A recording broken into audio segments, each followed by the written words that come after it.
Kitab Raja-Raja yang kedua, pasal 8. Raja dan perempuan Sunem. Lalu Elisa berbicara kepada perempuan yang anaknya pernah dia hidupkan kembali. Katanya, "Kamu dan keluargamu berkemaslah, lalu pergi dan tinggallah di mana kamu dapat menetap. Sebab Tuhan telah mendatangkan kelaparan yang akan menimpa ke atas negeri ini selama 7 tahun." Perempuan itu berkemas dan melakukan sesuai dengan yang dikatakan abdi Allah itu. Dia pergi bersama keluarganya dan menetap di negeri orang Filistin selama 7 tahun. Sesudah lewat 7 tahun, perempuan itu pulang dari negeri orang Filistin. Lalu dia pergi menghadap kepada raja untuk mengadu tentang rumah dan ladangnya. Sementara itu, raja sedang berbicara kepada Gehazi, pelayan abdi Allah itu. Katanya, "Sekarang ceritakanlah kepadaku semua hal besar yang diperbuat oleh Elisa." Saat dia sedang menceritakan kepada raja tentang Elisa yang menghidupkan kembali anak yang sudah mati, tiba-tiba perempuan yang anaknya dihidupkan kembali itu datang menghadap kepada raja untuk mengadukan tentang rumah dan ladangnya. Lalu kata Gehazi, "Ya tuanku raja, inilah perempuan itu, dan inilah anaknya yang dihidupkan oleh Elisa." Raja bertanya, dan perempuan itu bercerita kepadanya. Lalu raja menugaskan seorang pegawai istana. Katanya, "Kembalikan semua miliknya dan semua hasil ladangnya, sejak dia meninggalkan negeri ini sampai sekarang." Ben-Hadad mengutus Hazael kepada Elisa. Elisa masuk ke Damsyik. Waktu itu Ben-Hadad, Raja Aram, sedang sakit. Lalu hal itu diberitahukan kepadanya. Katanya, "Abdi Allah itu sudah sampai di sini." Kemudian dia berkata kepada Hazael, "Ambil persembahan dalam tanganmu, lalu pergilah menjumpai abdi Allah itu.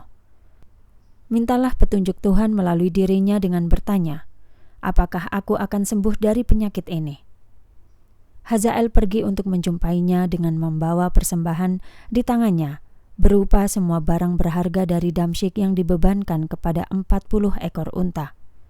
Dia sampai lalu berdiri di hadapan Elisa dengan berkata, "Anakmu, Ben-Hadad, Raja Aram, menyuruhku menghadapmu untuk bertanya, apakah aku akan sembuh dari penyakit ini?" Elisa menjawab kepadanya, "Pergi dan katakanlah kepadanya, engkau pasti akan sembuh. Namun Tuhan telah memperlihatkan kepadaku bahwa dia pasti akan mati." Elisa bernubuat tentang Hazael. Elisa menatap wajahnya dengan lama, sampai Hazael merasa malu. Lalu abdi Allah itu menangis. Hazael bertanya, "Mengapa tuanku menangis?" Jawabnya, "Sebab aku mengetahui malapetaka apa yang akan kamu perbuat terhadap orang Israel.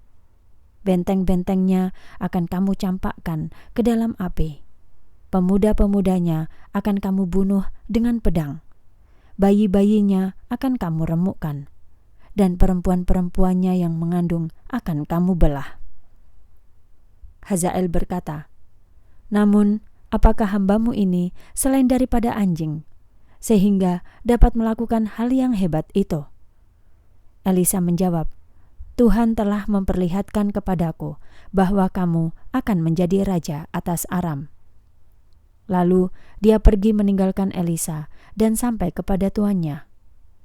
Raja bertanya kepadanya, "Apakah yang dikatakan Elisa?" Jawabnya, "Dia berkata bahwa engkau pasti akan sembuh." Sesudah itu, keesokan harinya, dia mengambil selimut yang telah dicelupkannya ke dalam air, lalu membentangkannya ke atas wajah Ben-Hadad, sehingga dia mati. Lalu Hazael menjadi raja untuk menggantikannya.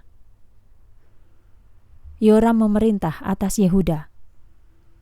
Pada tahun kelima pemerintahan Yoram, anak Ahab, raja Israel, yaitu pada saat Yosafat sebagai raja Yehuda, Yoram anak Yosafat menjadi raja Yehuda.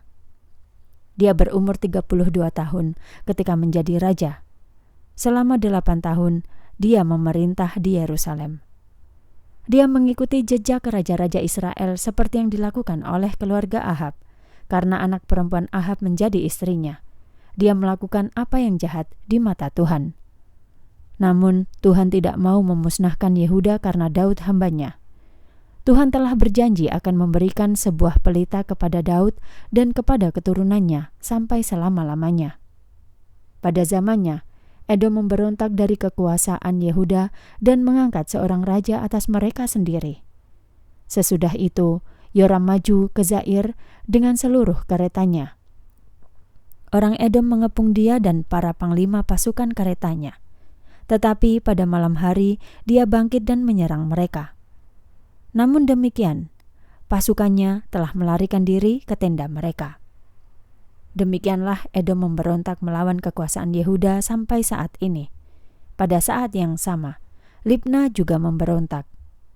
Peninggalan dari riwayat Yoram dan semua yang dilakukannya, apakah semuanya itu tidak dituliskan dalam kitab riwayat-riwayat zaman raja-raja Yehuda? Yoram dibaringkan beserta nenek moyangnya dan dikuburkan di dekat nenek moyangnya di kota Daud. Lalu Ahazia, anaknya, menjadi raja menggantikannya. Ahazia menggantikan Yoram.